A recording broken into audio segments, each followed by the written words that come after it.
오늘은 4.2 재보궐선거 본투표가 진행되는 날입니다. 지금 이 시각 서울 구로와 충남 아산, 경북 김천, 경남 거제, 전남 담양 등에서 투표가 한창입니다. 사전 투표율을 보니까 7.94%로 94%에 불과합니다. 작년이나 재작년 재보궐선거보다 낮습니다. 투표는 미래를 여는 열쇠라고 했습니다. 국민 여러분의 한 표 한 표가 우리 사회를 바꾸는 힘입니다. 꼭 투표하셔서 이 땅에 민주주의가 살아있다는 것을 증명해 주십시오. 12월 3일 밤 국회에 투입된 계엄군 여럿이 혼자 있던 언론인을 케이블 타이로 포박하려 했던 CCTV 영상이 뒤늦게 공개됐습니다. 뉴스토마토 기자가 스마트폰을 꺼내 국회 본관을 침투하려는 계엄군을 촬영하자 강제로 제압을 한 겁니다.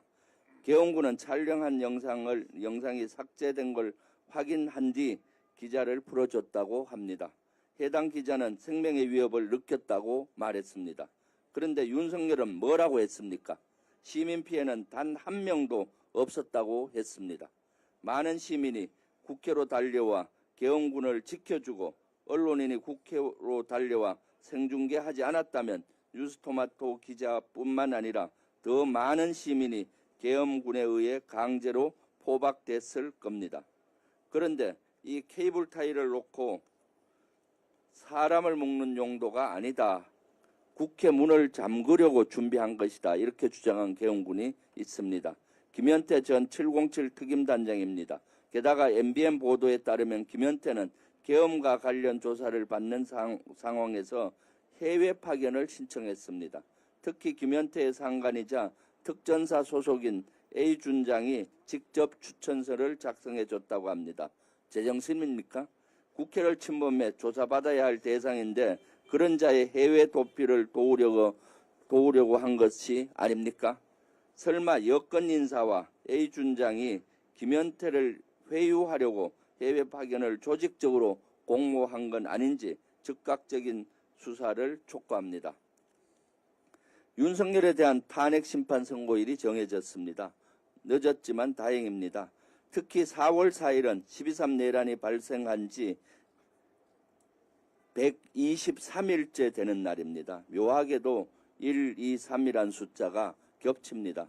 대한민국의 민주주의가 회복하는 긍정의 신호인 것 같습니다. 시간을 끌던 헌법재판소가 선고일을 정했다는 건 최소 6명 이상의 재판관이 인용으로 의견 일치를 이뤘다는 게 헌법 전문가들의 중언입니다.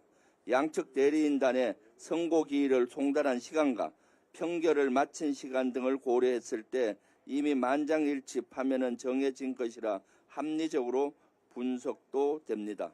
그런데도 여권에서는 윤석열에 대한 탄핵 심판이 기각 또는 각하될 것이라고 주장하고 있습니다.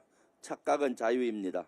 그러나 폭력 세력을 선동하려는 것이라면 당장 멈추십시오. 지금까지도 앞으로도 나라를 망치는 건 윤석열 하나만으로 족합니다. 그런데 만약 이런 극악무도한 윤석열이 복귀한다면 어떻게 되겠습니까? 윤석열이 곧장 2차 계엄을 선포할 겁니다. 내란 수괴는 무기징역 등 무거운 처벌을 받기 때문입니다. 2차 계엄은 윤석열이 살 수 있는 유일한 카드인 셈입니다. 윤석열의 복귀가 계엄 면허증 발급이나 마찬가지라고 거듭 강조하는 이유입니다. 실제 윤석열은 2차 계엄을 언급한 바 있습니다. 수사기관에 따르면 윤석열은 계엄 당일 2번, 3번 계엄령 선포하면 된다. 다시 계엄할 테니 국회부터 장악하라. 이렇게 계엄군에게 명령했습니다. 상식을 가진 국민이라면, 합리적인 국민이라면 이런 윤석열의 복귀 용납할 수 없습니다. 특히 윤석열과 그 일당은 충암파 친정체제를 구축해 우리 군을 내란에 동원했습니다. 우리 군을 내란에 동원할 뿐만 아니라 수십 년간 나라에 목숨 바친 군인들을 범죄자로 만들었습니다. 우리 군을 모욕하고 안보를 망가뜨린 겁니다. 국론 분열이 심각합니다. 이로 인한 부작용을 최소화하기 위해서는 헌법재판관의 만장일치 파면이 필요합니다. 헌법재판관들께 간절히 바랍니다. 주권자인 국민의 뜻을 무겁게 받아들여 무너진 헌정 질서를 바로잡아 주십시오. 그것만이 나라와 국가를 지키는 유일한 길입니다. 이상입니다. 네, 다음으로 이현주 최고위원의 발언이 있겠습니다. 네, 헌재가 윤석열 대통령 탄핵 심판 선고일을 4월 4일로 지정을 했습니다. 12.3 이후 122일간 지속